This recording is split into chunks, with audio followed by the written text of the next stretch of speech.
Hello and welcome to our tutorial on creating a VAT3 return with Parolla Plugins. In our previous tutorial you would have seen how to connect an organisation. So we're going to skip straight to the point here where we actually create a VAT3 return from within the company. First, come to your organisations page and choose the company you want to enter.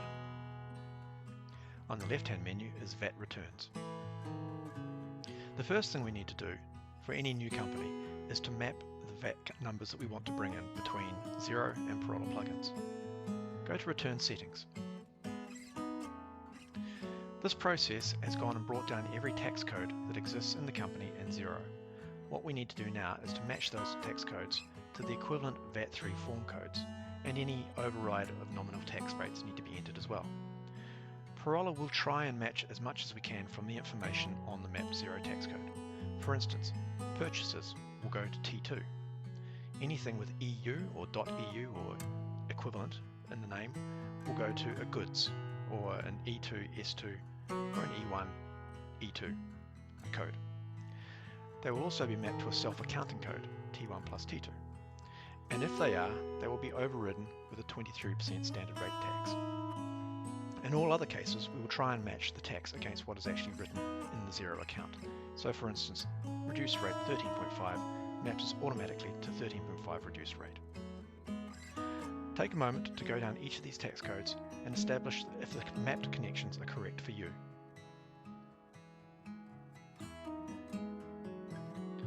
You can look at the helps file where we also have information on mapping tax codes.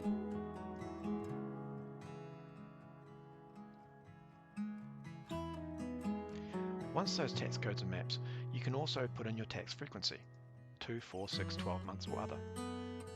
You can also put in your calculation method, invoice sales basis or monies received basis. Invoice sales is an accrual method.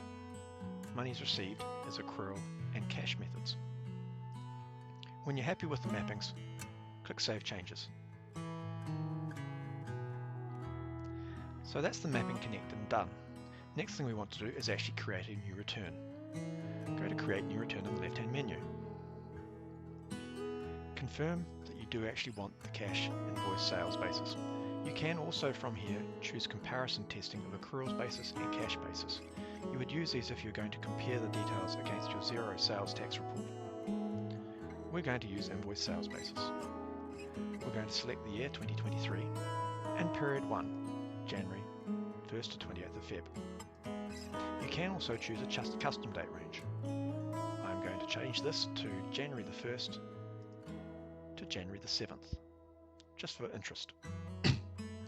Here we also confirm the details of any changes that we might need to make to the tax codes.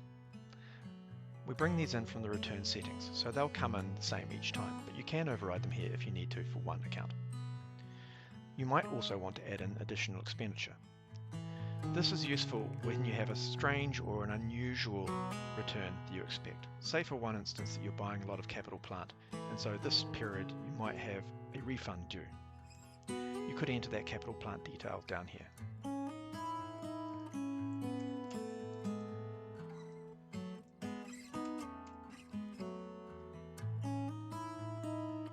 You also notice that there's a postponed accounting box. You should leave this value empty because we will try and map any sort of imports against those proposed PA1 codes. For instance, where we had purchases from outside EU, we map that against value of goods acquired PA1, and we also map it against self-accounting T1, T2. Now we'll generate the report.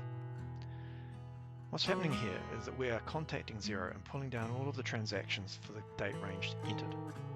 We're then mapping them against the tax codes and overriding the tax values. So you can see here that we've generated a VAT3 report. On the front summary page is the value T1, value of purchases tax T2, and the amount payable. We also highlight any self-accounting or reverse charge numbers which have gone into these two numbers here.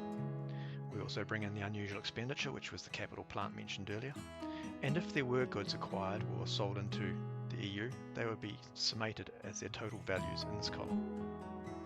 The summary page gives you three sets of columns: the Xero tax rate name, the Xero values, so these are the values that you would see if you ran a sales tax report in Xero, And then the VAT3 values, what those were mapped to on the VAT3 report, and what taxes were used and overridden in the actual report. There's also a couple of pages where you can use the tables to interrogate the data. So for instance, you can look at any EU goods items that form part of the submission, or services, or unusual expenditure. And here you see the new plant that went in. Finally, there's an audit transactions table.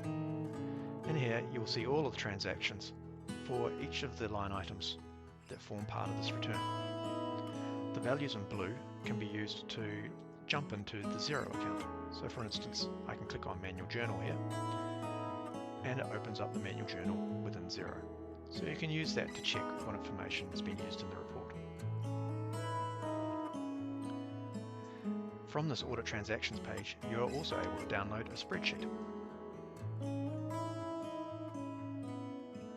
The spreadsheet contains a copy of the summary page, as well as all of the audit transactions in filtered tables, so that you can keep a record of these for your own purposes.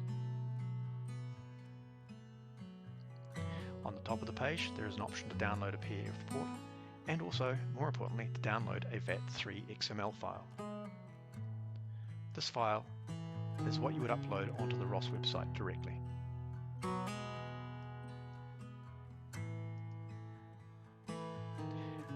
You can rerun the report at any time, just by clicking Rerun, changing the date range, changing the values, or the method of calculation. That report ends up being in your past returns folder. So as you do more reports during the year, these all end up as a table here as well. Once you have submitted that report to Revenue, you can make it as a confirmed filed report. And that just changes the status of the report, so that you know what has been sent to Revenue and what hasn't. Again, on the right hand side, there are buttons for deleting, downloading, printing and viewing the reports. You can also create a new report from here. So that's it. The total process of generating a VAT3 report, once you've done the return settings, shouldn't take more than a couple of minutes. Thank you for your time.